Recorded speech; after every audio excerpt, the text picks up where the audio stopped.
අදත් ඉතින් වෙනදා වගේම ටෙක්සිතුම් YouTube channel එකේ drone review එකක් තමයි ගෙනල්ලා තියෙන්නේ. මේ drone එකේ විශේෂත්වය කිව්වොත් මේකට 8K resolution තියෙන කැමරාවක් තියෙනවා. මේ 8K resolution තියෙන drone එක තමයි DJI Inspire 3. drone එක අපි හසුරුවනකොට මේ කොහෙවත් ගිහිල්ලා හැපෙන්නේ. මොකද මේකට obstacle avoidance mode එකක් දීලා තියෙනවා.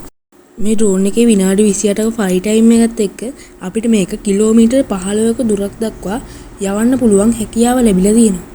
මේක control එක විදිහට තියෙන DJI RC Plus කියන මෙන්න මේ control එක. එහෙනම් අදට අපේ වීඩියෝ එක ඉවරයි. හැමෝම like කරන්න, subscribe කරන්න, share කරන්න.